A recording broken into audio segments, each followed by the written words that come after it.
আজকে আমি রান্না করব সিমের বিচি। তো এটাকে আমি পরিষ্কার করা থেকে শুরু করে একবারে রান্নার শেষ পর্যন্ত আপনাদের সাথে আমি শেয়ার করব।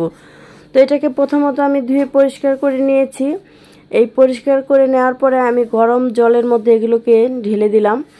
ঢেলে দিয়ে 5 মিনিট অপেক্ষা করব। তারপরে আমি এগুলোকে ছেঁকে নিব একটা জালির মধ্যে নিয়ে। এরপরে এগুলোকে আমি পরিষ্কার করা শুরু করে দেব, মানে খোসা ছাড়ানো যে কাজটা সেটা আমি করব।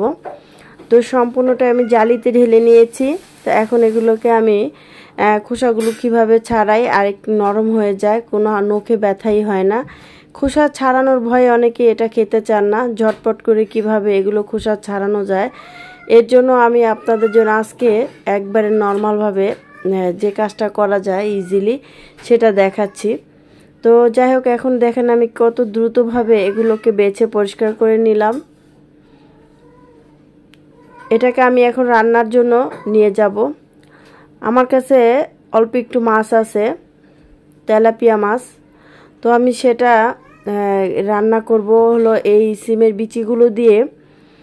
এই সিমের বিচি রান্না করার জন্য আমি নিয়েছি অল্প একটু পরিমাণে আদা আর একটু রসুন, পেঁয়াজ, সরিষা আর হচ্ছে কাঁচামরিচ। এগুলো সব আমি একসাথে বেটে পেস্ট করে নেব। চুলায় একটা প্যান বসিয়ে দিলাম, তার মধ্যে দিয়ে দিব তেল। সয়াবিন তেল দেওয়ার পরে আমি দিয়ে দেব একটু লবণ। লবণ দিলে হয় কি মশলাটা গায়ে কম ছিটে। এরপরে আমার বাটা উপকরণ সবগুলোই দিয়ে দেব। তারপরে আমি দিয়ে দিচ্ছি একটু হলুদের গুঁড়ো, একটু মরিচের গুঁড়ো। ঝাল আপনার স্বাদ অনুসারে খাবেন। হলুদের গুঁড়োটা অপশনাল, না দিলেও হয়, আমরা একটু কালারের জন্য দেই আর কি।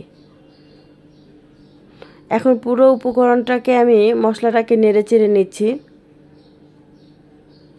তেলের উপরে চলে আসলে আমি এর মধ্যে দিয়ে দেব আমার সেই সিমের বিচিগুলো।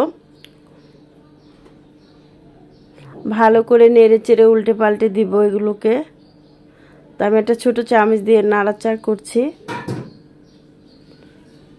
চুলার আঁচটা একটু মানে আলতো করে নিলে বা মিডিয়াম আঁচে নিলে খুবই ভালো হয় রান্নাটা।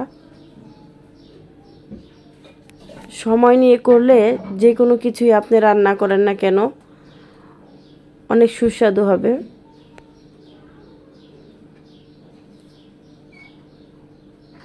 তো যাই হোক, এরপরে আমার সিমের বিচিটা কষানো হয়ে গেলে আমি পরিমাণ মতো পানি দিয়ে দেব।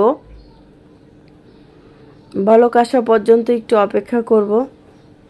তারপরে আমার আগে থেকে যে ভেজে রাখা তেলাপিয়া মাছের মাথা, মাছ আর লেজ যাই আছে সবগুলোকেই আমি দিয়ে দেব এর মধ্যেই।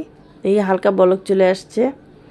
প্রথমে বিসমিল্লাহির রহমানির রহিম মাছটা দিয়ে দিচ্ছি। তারপরে আমি দিয়ে দেব হচ্ছে লেজ, আর একটা মাথাও আছে,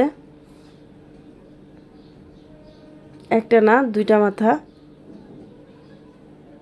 একটু কড়া কড়া করে ভেজে নিয়েছিলাম। ফ্রোজেন করা টমেটো দিয়ে দিচ্ছি এর উপরে। তো দেখুন টমেটোগুলোকেও আমি সুন্দর করে বিছিয়ে দিচ্ছি। একে হচ্ছে চুলার একটা হালকা করে ভাপ উঠছে, তার সাথে টমেটো ফ্রিজের ফ্রোজেন করা তারও একটা ভাপ উঠছে। সিমের বিচি একটু একটু উপরে উঠিয়ে দিলাম আর লবণটা একটু চেখে নেব।